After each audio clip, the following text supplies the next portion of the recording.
Hello, नमस्कार साथियों, K2BDS academy channel में आपका स्वागत है। आज हम लोग क्लास 9th के सेकंड पोएम विंड को पढ़ेंगे।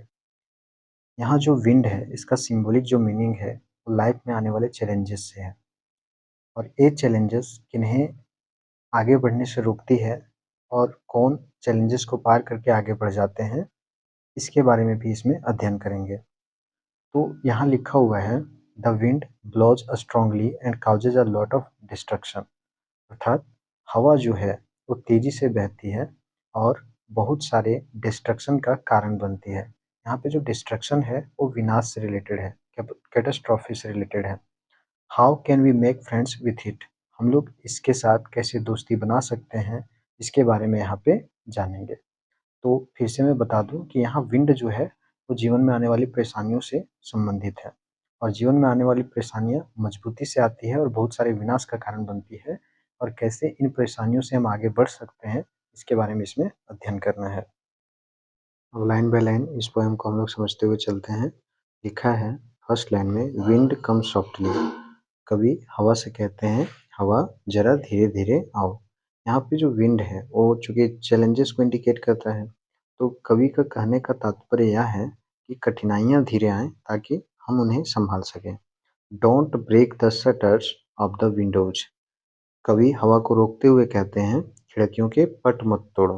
यहाँ खिड़की के जो पट हैं, जो शटर्स हैं, वो कमजोर लोगों की सुरक्षा के प्रतीक के रूप में दिखाया गया है।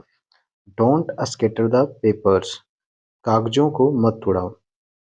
यहाँ पे स्कैटर द पेपर्स का प्रयोग इसलिए किया गया है क्योंकि कवि यहाँ पे समझाना चाहते हैं कि जब समस्याएं आती है तो जीवन में जिस प्रकार यहाँ पे कागज उड़ के तितर बितर हो जा रहे हैं, वैसे ही जीवन में अव्यवस्था फैल जाती है। नेक्स्ट लाइन है, don't throw down the books on the shelf. किताबों को मत गिराओ। यहाँ पे बुक्स का प्रयोग करके कवि ये बताना चाहते हैं कि जब जीवन में कठिनाइयाँ आती हैं तो ये हमारे ज्ञान और मेहनत को भी प्रभावित करती हैं। Next line, there look what you did, you threw them all down. कवि शिकायत करते हुए कहते हैं कि हवा ने सब चीजें गिरा दी। यहाँ पे यू मीन्स विंड और विंड मीन्स चैलेंजेस। तो you threw them all down मतलब हवा ने सब चीजें गिरा दी। You tore the pages of the books, हवा ने पन्ने भी फाड़ दिए। यू की जगह पे मैं हवा का प्रयोग कर रहा हूँ क्योंकि यू विंड को रिलेट कर रहा है और विंड चैलेंजेस को। तो you tore the pages of the books, हवा ने पन्ने फाड़ दिए। यह दिखाता है कि मुश्किलें सिर्फ गिराती नहीं बल्कि नुकसान भी करती है। You brow train again, you means wind. तो पोएट कहते हैं कि तुम फिर से बारिश ले आए। इस लाइन के माध्यम से कवि कहना चाहते हैं कि कठिनाइयों के बाद अक्सर और कठिनाइयां आती हैं, जिस प्रकार विंड के बाद rain. You are very clever at poking fun at weaklings. Means you means wind means challenges of life. तो पोएट कहते हैं कि तुम बहुत चालाक हो कमजोर लोगों का मजाक उड़ाने में। Frail crumbling houses, crumbling doors, crumbling rafters, crumbling wood, crumbling bodies, crumbling lives, crumbling hearts। यहाँ पे जो राफ्टर का मीनिंग है वो है जो छतों को सहारा देने के लिए जो लकड़ी का प्रयोग किया जाता है, उन बल्लियों को राफ्टर्स कहा जाता है। तो इन लाइंस के माध्यम से पोएट कहना चाहते हैं कि जो चैलेंजेस होती है, जो चुनौतियाँ होती है, वो कमज़ोर लोगों को पसंद नहीं करती, कमज़ोर चीज़ों को पसंद नहीं करती।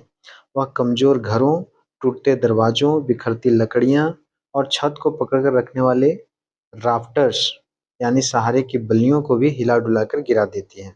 इसी तरह हवा कमज़ोर शरीर वाले, कमज़ोर ज़िंदगियों को और कमज़ोर दिल वाले लोगों को भी झकझोर कर रख देती है।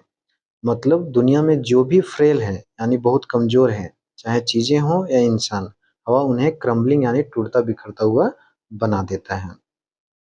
Next line, the wind god winnows and crushes them all. जो पोएट हैं यहाँ हवा को विंड गॉड कहते हैं। विंड गॉड मीन्स हवा देवता। कहते हुए कहते हैं कि हवा कमज़ोर चीज़ों को उड़ाकर, छाँट कर अलग कर देती है और उन्हें पूरी तरह से तोड़ कर रख देती है। अब पोएट यहाँ से ये बताते हैं कि हमें क्या करना चाहिए ताकि चैलेंजेस से हम सामना कर सकें। तो यहाँ लिखा हुआ है he won't do what you tell him. यहाँ पे ही मीन्स विंड और विंड मीन्स चैलेंजेस, कि हवा हमारी नहीं सुनेगी, वो नहीं करेगा जो हम उन्हें कहेंगे।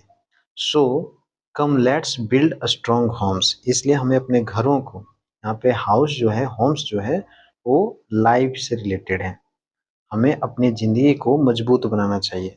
Let's joint the door firmly, दरवाजों को मजबूत जोड़ें। डोर्स मीन्स कमजोरियों को ठीक करें। Practice to firm the body, हमें अभ्यास करना चाहिए शरीर को, बॉडी को मजबूत बनाने की, ताकि कठिन समय का सामना हम कर सकें। Make the heart steadfast, make the heart steadfast means होता है कि हमें हार्ट को स्टेड फास्ट मीन्स दृढ़ बनाना चाहिए। Do this and the wind will be friends with us, ये सब करने के बाद जो विंड है, जो चैलेंजेस है, वो हमारे साथ दोस्ती कर लेगी।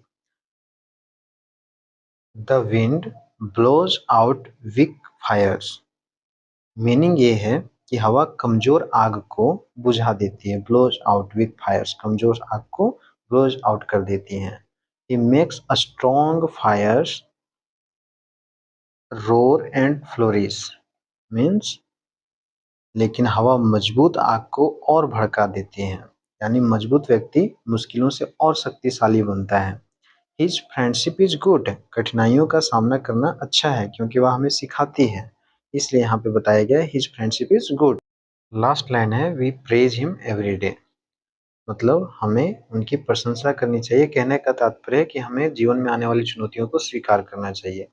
तो ये चैप्टर अब समाप्त होता है। इसके जितने भी एमसीक्यू क्वेश्चंस हैं वो मैं अगले पार्ट में करवा दूंगा। धन्यवाद।